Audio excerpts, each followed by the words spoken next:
적당한 유튜브의 적당한입니다. 네. 요즘 코로나 때문에 제가 직접 이렇게 어떤 교육을 가거나 그런 상황을 좀 만들기 좀 힘들어서 이렇게 또 영상을 남겨서 이제 교육을 몇 단계를 거쳐 좀 해드릴까 합니다. 그 중에 첫 번째로는 BET 분석을 하는 데 있어서 되게 여러 가지 중요한 부분들이 많은데 그 중에서 이제 첫 걸음으로 무게 관리에 대해서 제가 좀 설명을 드릴까 합니다. 네. 여러 가지 무게 관리가 있죠.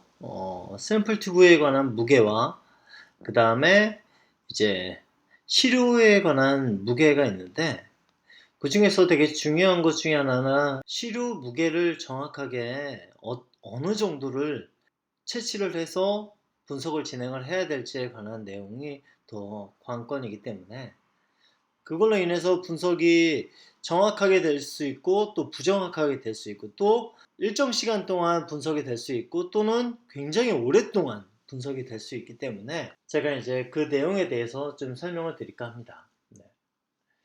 BET 분석이라고 하는 거에 대해서 모르시는 분들도 있겠지만 일단은 제 영상을 보시는 분들은 BET라고 하는 게 어떤 것인지에 대해서 알고 계시는 분들이 많이 보시기 때문에 제가 이렇게 그냥 BET라고 적어 놓도록 하겠습니다. 첫 번째 중요한 게 뭐냐면 시료 무게는 얼마나 넣어야 되느냐에 관한 질문들이 되게 많아요. 이거는 얼마나 넣어야 돼요? 이 시료는 얼마나 넣어야 돼요? 이건 얼마나 넣어야 될까요? 전처리는 어느 정도 해야 되나요? 예. 제일 중요한 거는 그 물질이 무엇인지를 물어보셔야 돼요. 네. 물질이 무엇인가? 그 물질에 따라서 분석에 들어갈 때 시료양을 정하는 거를 저 같은 경우는 정하거든요. 근데 대부분 분들이 그 물질이나 상태나 그런 것들을 물어보시는 분들이 거의 없으세요. 분석자들이. 공실관도 마찬가지고 어떤 연구기관이나 또는 분석기관에서 의뢰가 들어왔을 때 그걸 물어보시는 분들이 거의 없으세요. 아니 분석해 주세요. 딱 하는데 전처리는 어떻게 해드려야 될지 뭐 해야 될지 아무것도 정하지 않으세요.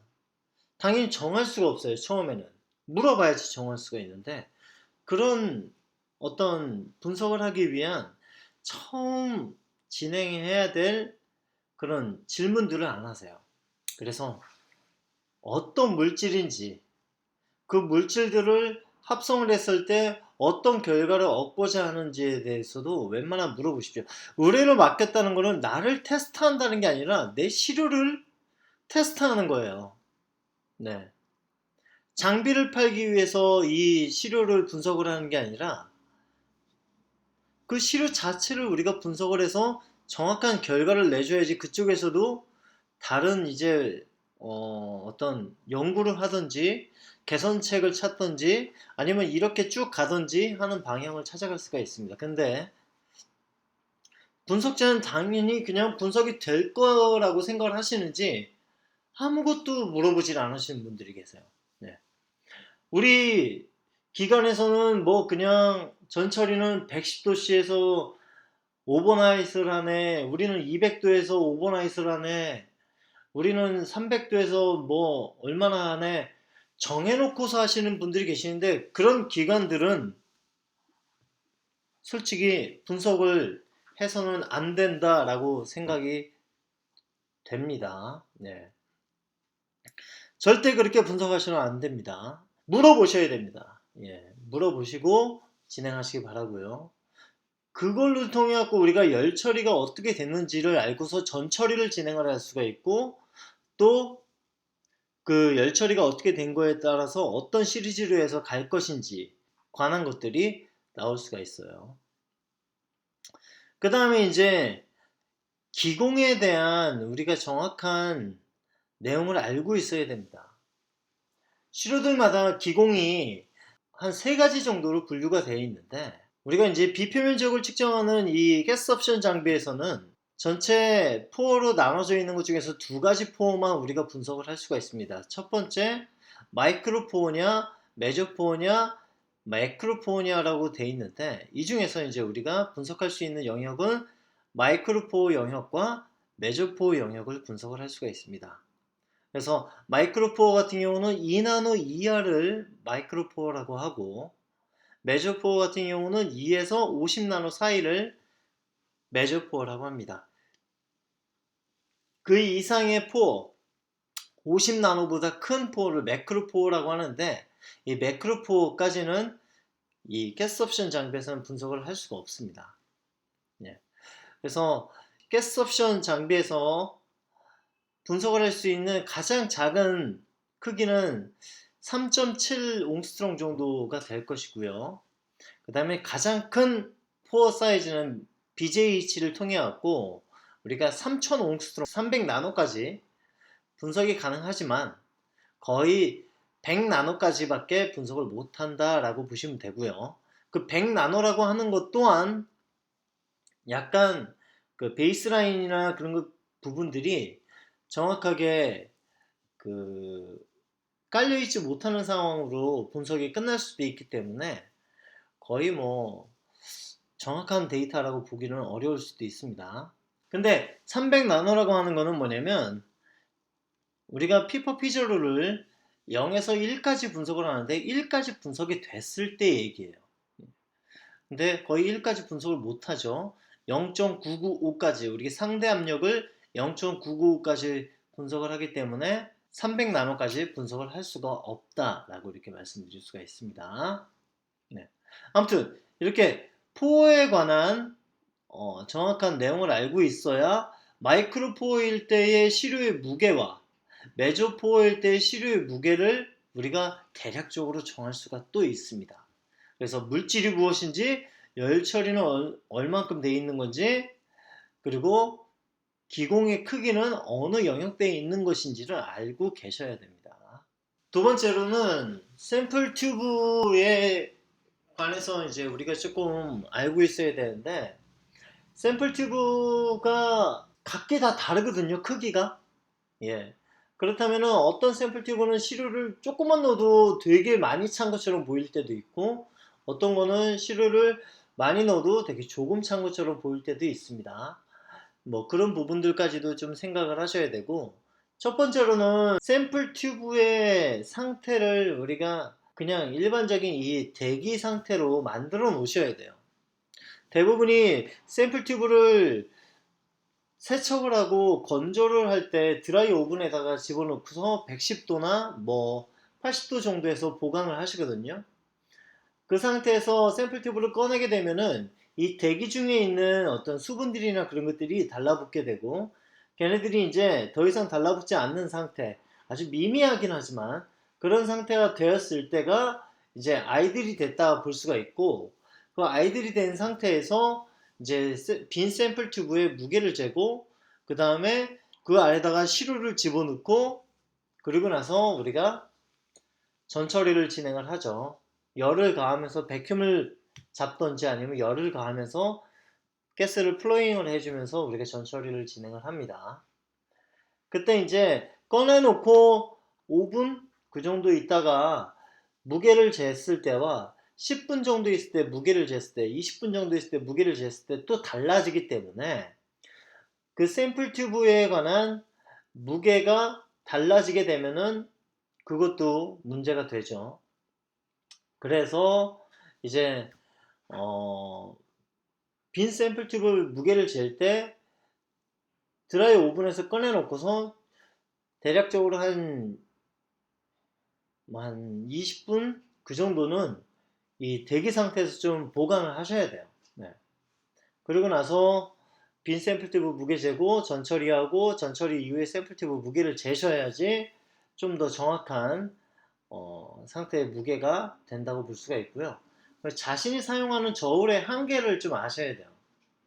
보통 사용하시는 게 우리가 그냥 밸런스 소시점 4개짜리의 밸런스를 사용하게 되는데, 내가 5개짜리, 6개짜리를 사용한다고 하더라도 그것들이 다 입력이 되지 않습니다. 그래서 4개짜리 정도를 사용하는데 넷째짜리 정도의 저울이 0.1mg 그 정도까지 측정이 되는데 0.1mg이라고 하는 자체가 제대로 측정을 하지 못한다면 그게 나중에 독이 될 수가 있습니다. 그래서 무게를 어느 정도 적정 무게 정도를 재줘야 되는데 뭐 한 못해도 100mg 또는 뭐 한 50mg 최소 그 정도까지 재주시는 걸 좀 권장해 드리고 뭐 9mg 뭐 1mg 그런 거는 절대 권장하지 않습니다. 그렇게 했을 때 전처리 이후에 무게를 했을 때 오히려 올라가는 경우들이 생길 수가 있고 또는 굉장히 BET 값에 있어서 재현성이 없게끔 나오는 경우들이 되게 많이 있거든요. 그래서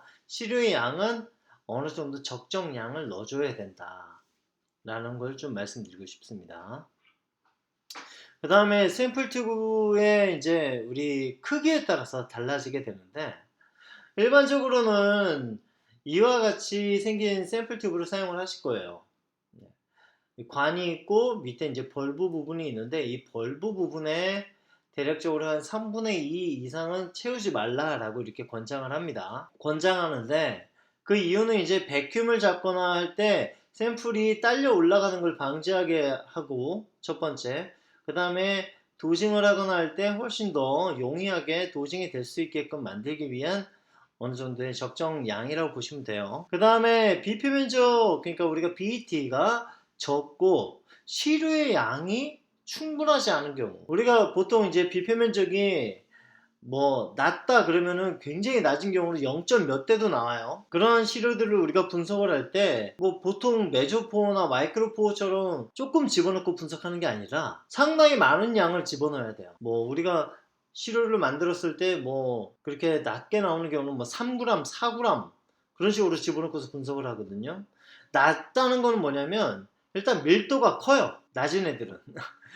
그러니까 비표 면적이 낮은 애들은 밀도가 큽니다. 그렇게 밀도가 큰 애들 같은 경우는 당연히 포어도 많이 있지도 않습니다. 포어가 많이 없기 때문에 그 안에 흡착이 되는 양이 굉장히 적겠죠. 흡착이 되는 양이 적다는 것은 표면적이 적다는 거겠죠. 그래서 흡착이 적다는 건 또 하나 다른 뜻으로 뭐가 있냐면 델타 P가 별로 일어나지 않는다. 처음 압력과 나중에 흡착이 됐을 때의 압력 변화량이 그렇게 크지 않다. 그래서 변화되는 게 굉장히 미미하기 때문에 분석하는 데 있어서 정확도가 떨어질 수가 있습니다. 그래서 시료양은 많이 넣어줘야 되거든요.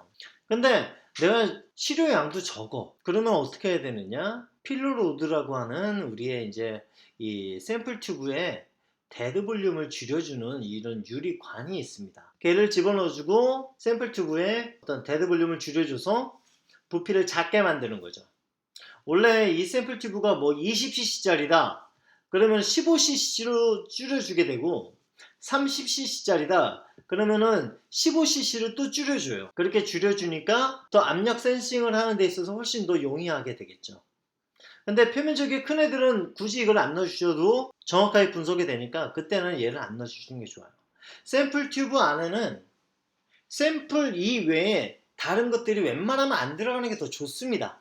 왜냐하면 청결 상태나 그런 것 때문에 데이터가 흔들릴 수가 있기 때문이죠. 그러니까 가장 깨끗하게 잘 닦아 놓은 상태에서 어쩔 수 없이 넣는 게 이 필로 로드라고 이렇게 생각하시면 됩니다. 지금처럼 저울과 샘플 튜브의 상황을 잘 알고서 하셔야 되고 그 다음에 샘플 튜브에다 넣을 때 최대 넣을 수 있는 권장량은 이 정도다 라고 생각하시면 되고 만약에 내가 많이 넣고 싶은데도 못 넣어 그럴 때는 필로 로드를 사용하는 방식을 사용하시면 되는데 이거는 제조사마다 다 있습니다.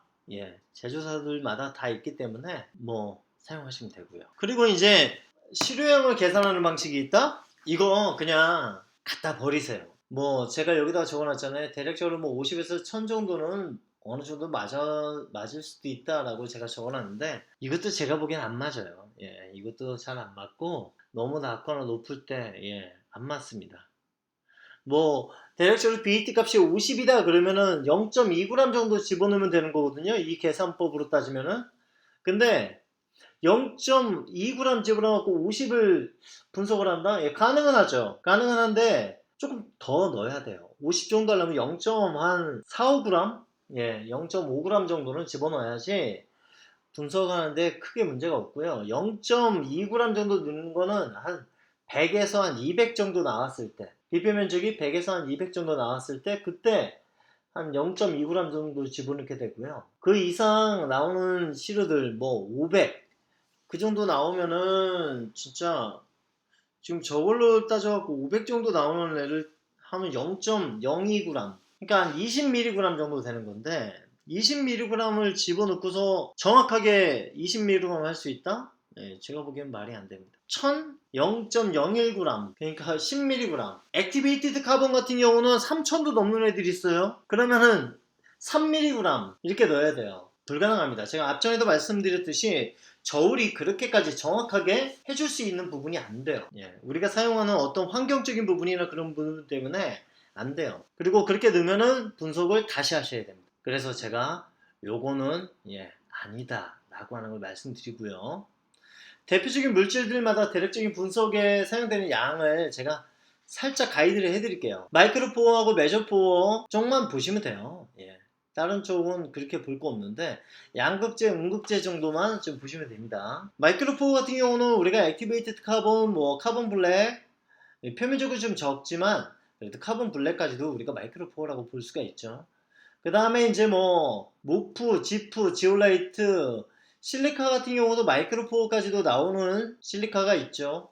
보통은 메저포어에 속합니다. 이렇게 마이크로포어 같은 경우는 한 0.1에서 0.05g, 그래서 100ml에서 50mg 정도를 채취를 하셔갖고 샘플링을 하시길 바랍니다. 근데 카본 블랙은 조금 달라요. 얘 같은 경우는 마이크로포어 쪽으로 제가 분류를 해놨지만 전체적으로 분석을 하게 되면은 메저포어 쪽이 뭐 있던 없던 뭐 그게 중요한 게 아니라 표면적 자체가 너무 낮으니까, 표면적이 몇 정도 나오냐면 얘 같은 경우는 한 30, 40 그렇게 나오는 경우들도 있거든요.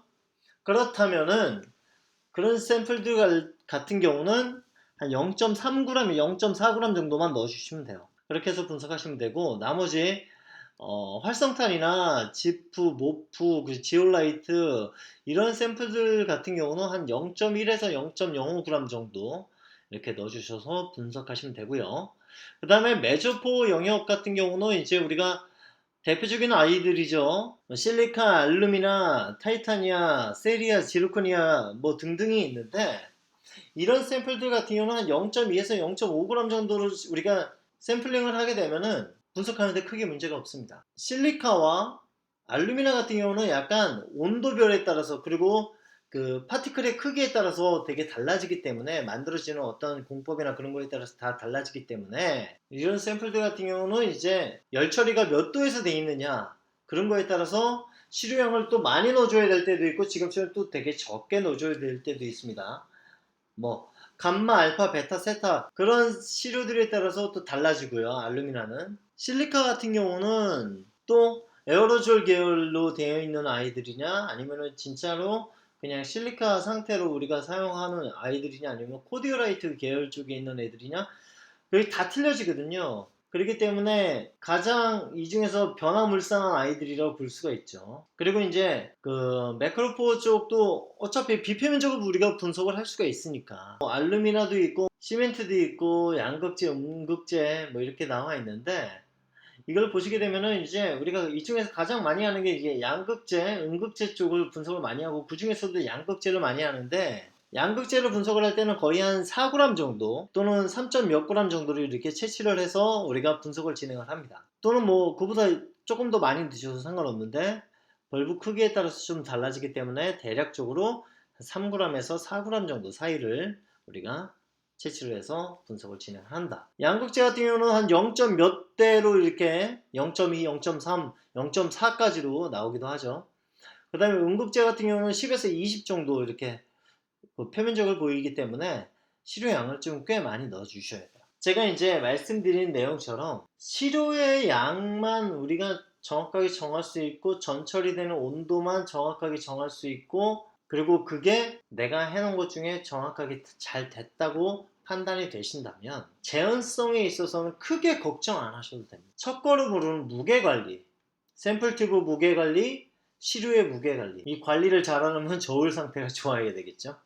그리고 사람 손이 잘 따라줘야 되고, 내가 항상 하는 방식대로 저울을 사용하시길 좀 권장해 드립니다. 항상 오늘은 이렇게 내일은 저렇게, 그게 아니라 오늘과 내일이 항상 같게. 드라이 오븐에서 내가 샘플 튜브를 꺼내고 나서도 오늘과 내일이 항상 같은 시간 동안 얘를 식히고 노출을 시켜놓은 상태에서 진행하시기 바랍니다. 그게 안 되면은 매번 데이터가 달라질 거다 라고 제가 말씀드릴 수 있을 것 같아요. 이 BAT 장비는 어떤 사람이든 어떤 저울을 사용하든 오차가 그렇게 크지 않습니다. 뭐 한 3% 내외로 오차가 생기니까 그런 부분들을 좀 잘 생각을 하시고, 내가 만약에 비기너다 그렇다면은 몇 번에 걸쳐 갖고 정석대로 빨리 분석한다고 좋은 게 아닙니다. 빨리 한번 잘못했다가 하루를 날려먹니 1, 2분 내가 더 투자해 갖고 하루를 세이브 하시기 바랍니다.